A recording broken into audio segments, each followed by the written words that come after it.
Hello students.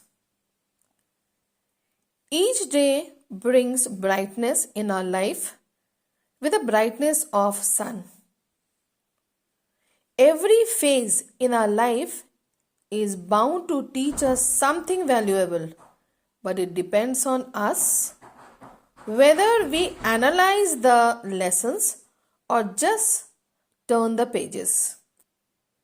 Dear students, we should give importance to each day of our life and each activity and each phase that is the part of our life so that we can get the encouragement to lead a happy and importance of life also depends on the importance of the kind of life we lead. So let us take an oath to do something creative, to do something valuable, to prove our life the best life, so that we can thank God for giving us such a precious life. I wish you all a bright and sunny morning, and welcome to today's class of English. Today, this video will be probably the last video for this session. So I am going to upload this video with certain important things regarding the chapters of grammar, which I found that this particular video might help you if you have some doubts or queries regarding the chapters which are there in the syllabus of annual exam. Let us begin with reported speech. In reported speech, we have learned that it has two kinds, that is direct speech and indirect speech.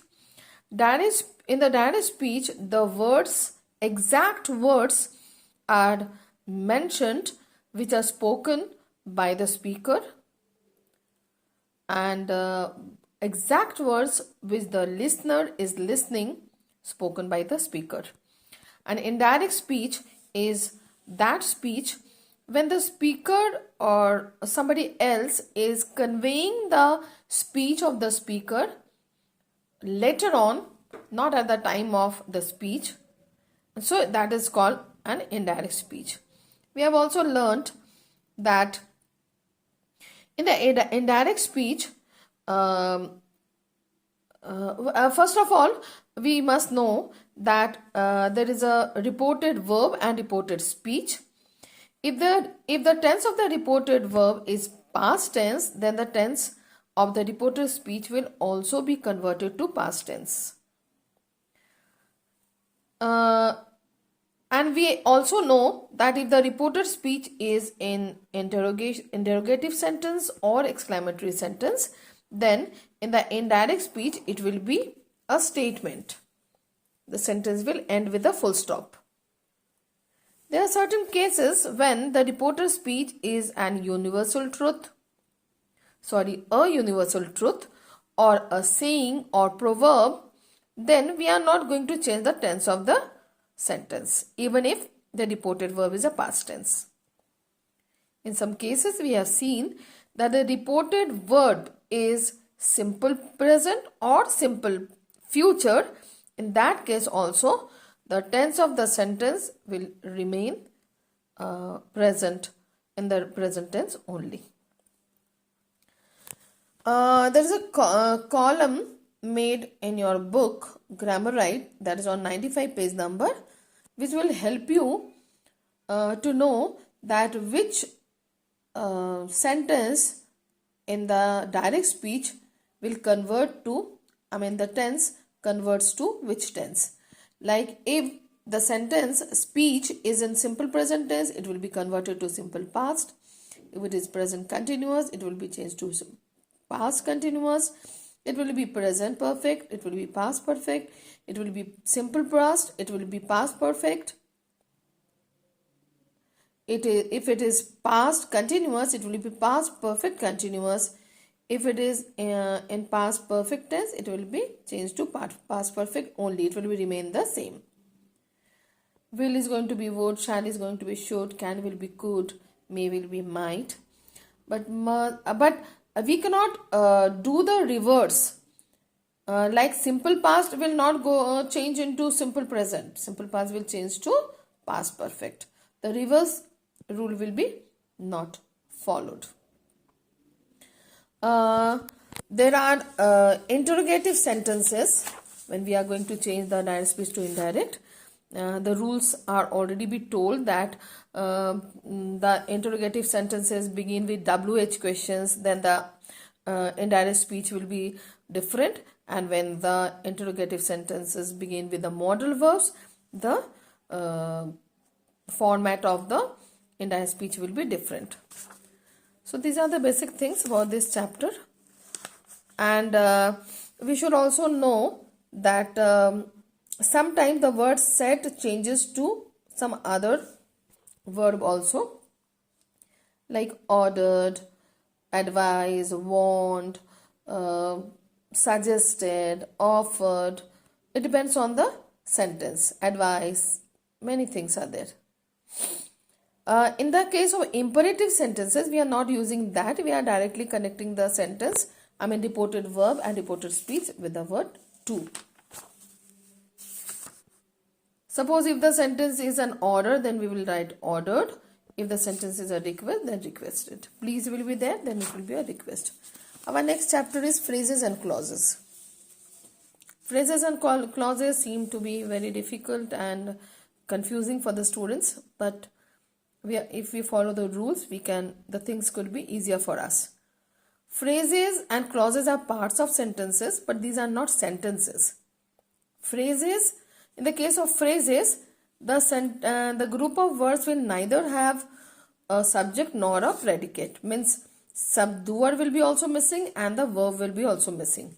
Generally, the phrases begin with prepositions, and if the preposition is not there in a sentence, then the sentence, the phrases will begin with the qualifying words or some other words but a verb should not be there. And clauses are almost like sentences. They will have a subject and a verb and an object, a subject and a predicate. Two kinds of clauses are there, main clause and subordinate clause. Main clause is also known as principal clause or independent clause, and the subordinating clause is known as dependent clause. Phrases and clauses have three more kinds, that is noun, adverb and adjective. There are various rules to know or identify the kinds of phrases and clauses. Like there are some students who are confused about the noun clauses, the adjective clauses or adverb clauses. So the easier way, I have told during classes also, that you should write on a paper or the copy which you are keeping with yourself or while studying, you write down that which are the relative words when we start a subordinating clause in the cases of noun clauses, adjective clauses and adverb clauses. So noun clauses, we generally see the clause begins with what, how, whoever, who, this kind of words, relative words. Sometimes the students get confused that how is for adverb. That we know as per the definition of adverb that for adverb talks about how. If you see on page number 105, then that column also, it is written the adverb of manner says, answers the question how. But the word how is not mentioned in the clause, adverb clause. So how goes with noun clause, and if you see the adjective clause here also on page number 106, you write down somewhere for your convenience that the relative word which is used for the adjective clause are who, which, whom, whose, that, when, where, why. Sometimes how is also there. So, and there are some reasons, like if you see the relative words used here in the adjective clause, as we know the adjective qualifies a noun, talks about a noun. So you could see that who, which, whose, when, that, why are qualifying a noun that is used just before them, like friend, room, boy, time, story, reason, all are nouns. Or if you see a noun clause, you'll see that before a noun, before a relative word, it is not a noun used here. Okay, that is the easier way to speak this. With a noun clause, that is also used, that, which is not mentioned in your book, but that is also used. So the sentence will tell you. And one more thing, in adjective clause we always talk about a particular thing, a particular person. We talk more about them. Suppose if you say I have a friend, the sentence could be finished also here. But we are explaining about the friend, that the friend lives in New Zealand. Okay, so this will help you a little bit. And in adverb clause, you see that the subordinating clause begins with as if, wherever, after, before, because, since, so that, if, although, all these words, though. You know these things we have done when we were doing this chapter. Then we have defining and non-defining relative clauses. Okay, so defining clause will speak about a thing, but we are not using any comma, or like it's a simple simple sentence. I found the bottle that you were looking for.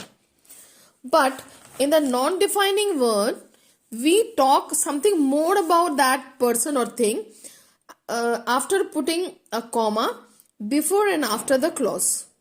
Like Mr. Joseph, comma, who works with me, comma, got me a gift. Then we have already talked about conditionals. Here in conditionals, instead of the rules, you go with the examples. That will help you a lot. And here also you write down in the copy, a rough copy or fair copy, which you used to keep with you while studying. You will understand that which all tenses are used along with if with zero conditionals, which are used with first conditional, second conditional, or third conditional. It will help you a lot. With zero conditional, present tense, simple present and simple present is used. With first conditional, simple present is used with simple future. In the second conditional, simple past is used with would and V1. Worked. I mean simple past and would and V1. And in third conditional, it is had or hadn't. I'm sorry. Had or hadn't, the perfect, past perfect, and would have, V3. So these are the basic things about this chapter. Then we have simple, compound, and complex sentence. We know already that in simple sentence there is a single clause. Single clause, that is mostly the main clause, or you could say that independent clause. And there is no conjunction used here. In the compound sentence, two main clauses will be joined with coordinating conjunctions only. Only two main clauses joined with only coordinating conjunction, that is for, nor, and, but, or, yet, and so. And complex sentences, one main clause, one subordinate clause, or more than one subordinate clause will be joined with the subordinating conjunction, not the coordinating conjunction. So that is called the complex sentence. Don't get confused. Use the rules with these three kind of sentences. Your answer will be not wrong. Remember that in the case of simple sentence, we can use an or but this conjunction should not be used for joining two clauses. Two words could be used but not with two clauses.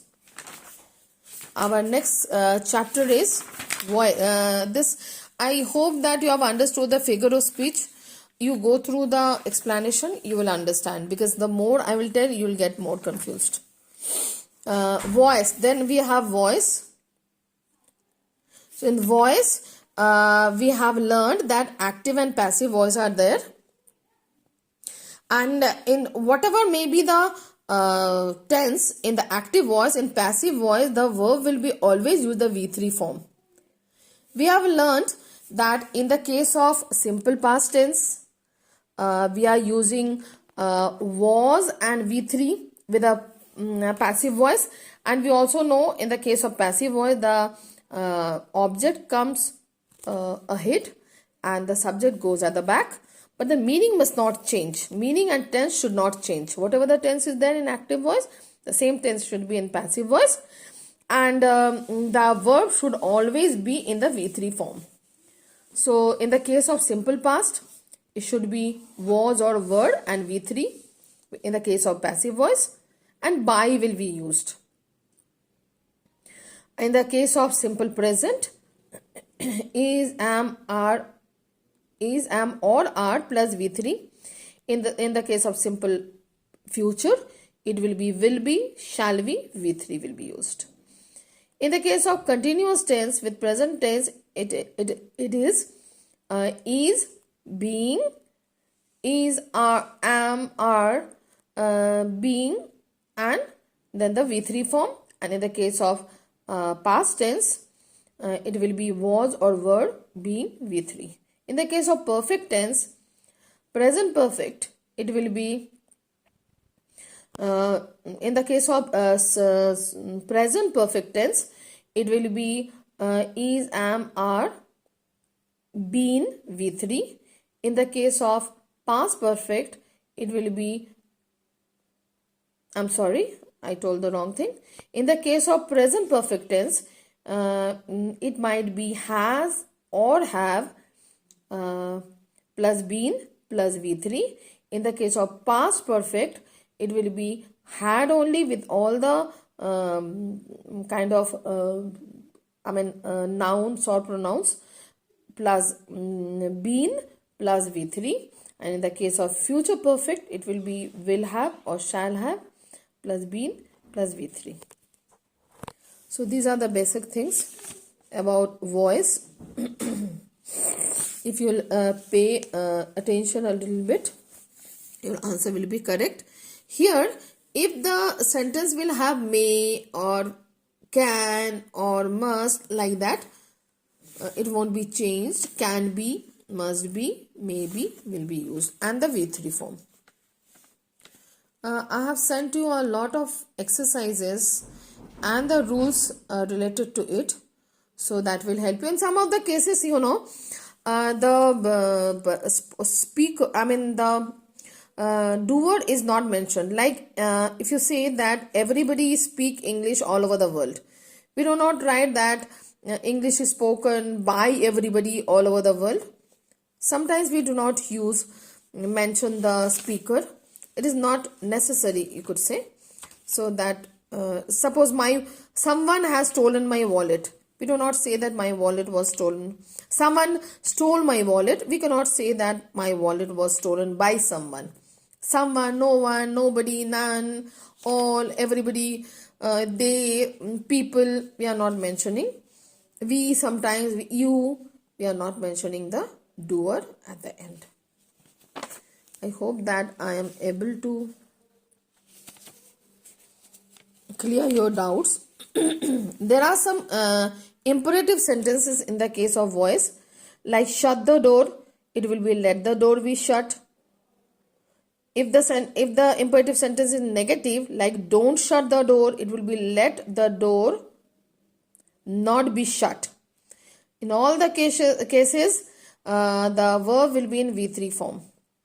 Sometimes the sentence is in request mode, like please help me. So how would you say?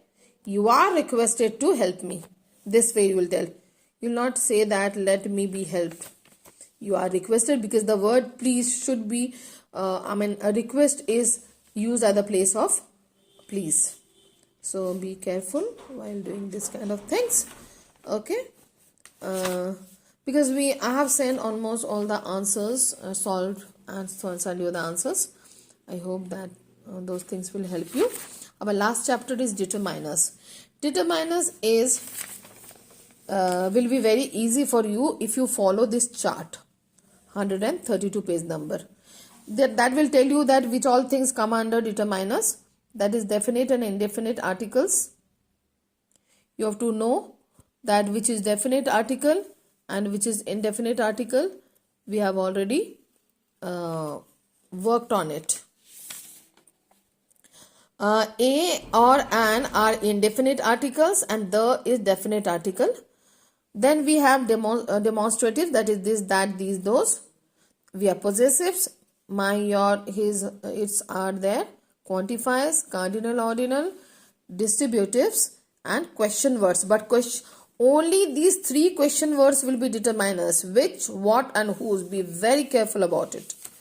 And we have done a lot of exercise on that. And we have also done few, a few, the few, little, a little, the little, and I have sent you the exercises also. You might have worked on that.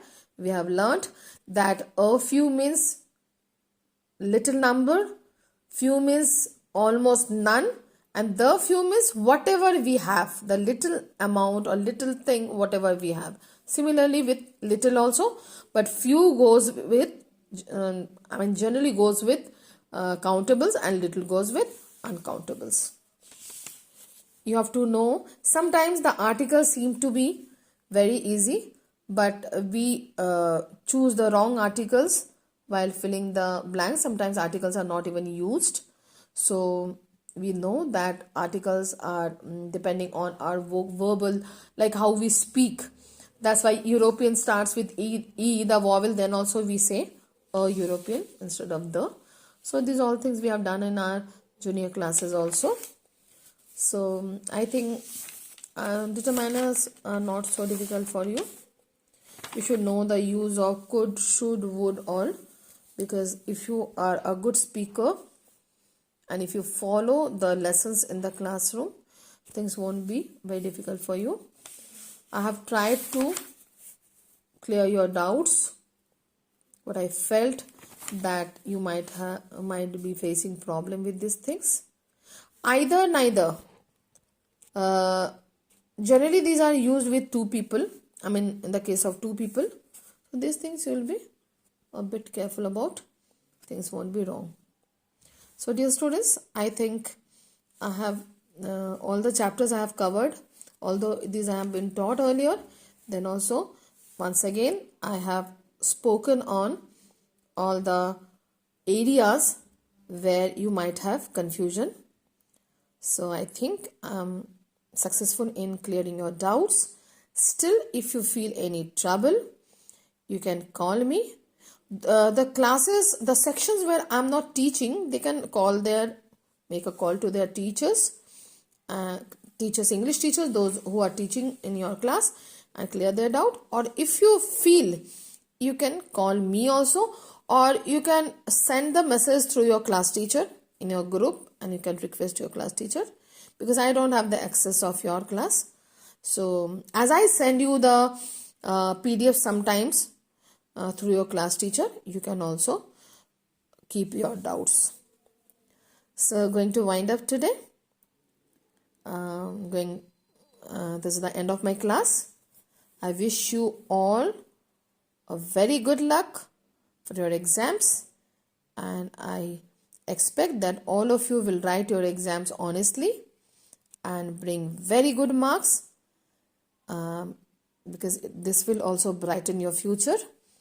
and you'll feel comfortable, and because class 9 and 10 are board classes, you have to work hard a lot and you have to go there with full knowledge. Okay, students? Till then, goodbye. Have a nice day. Thank you.